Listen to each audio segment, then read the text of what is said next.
দিল্লি সহ বিভিন্ন এনসিআর অর্থাৎ ন্যাশনাল ক্যাপিটাল রিজিয়নে মারাত্মকভাবে বায়ু দূষণ বেড়েছে।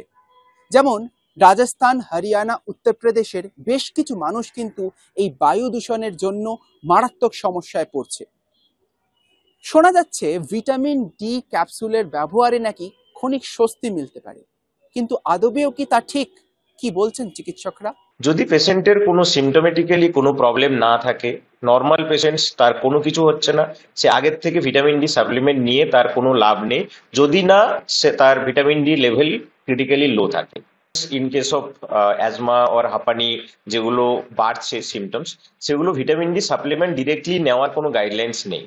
কিন্তু যে পেশেন্টের অ্যাজমা, হাঁপানি বা এই সমস্ত চেস্ট রিলেটেড যে ডিজিজগুলো আছে, তাতে যদি আমি টেস্ট করি ভিটামিন ডি, সেটা যদি ক্রিটিক্যালি লো লেভেলে থাকে, লেস দেন 10 বা এরকম যেরকম গাইড ইয়েতে থাকবে ল্যাব অনুযায়ী, সেটা যদি ক্রিটিক্যালি লো লেভেলে থাকে, সেখানে ভিটামিন ডি যদি সাপ্লিমেন্ট আমি নিই, দেখা গেছে যে যে সিমটম গুলো সেগুলো কিছুটা ইমপ্রুভ করে। বাইরে বেরোলে মাস্ক পরবে, নর্মাল একটা সার্জিক্যাল মাস্ক কিন্তু আপনার অনেক সিমটম কমিয়ে রাখতে পারবে।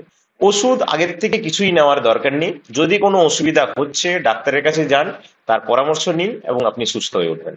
চিকিৎসকদের মতে কোনো ওষুধই চিকিৎসকের পরামর্শ ছাড়া খাওয়া উচিত নয়। যদি বায়ু দূষণের কারণেও কোনো রকম গুরুতর সমস্যার মধ্যে পড়ছেন, তাহলে সেই মুহূর্তেই চিকিৎসকদের পরামর্শ নিন এবং তাদের পরামর্শ অনুযায়ী তারা যেই ওষুধের কথা বলছেন সেই ওষুধটাই নিন। রমিত বন্দ্যোপাধ্যায়ের রিপোর্ট, কলকাতা টিভি।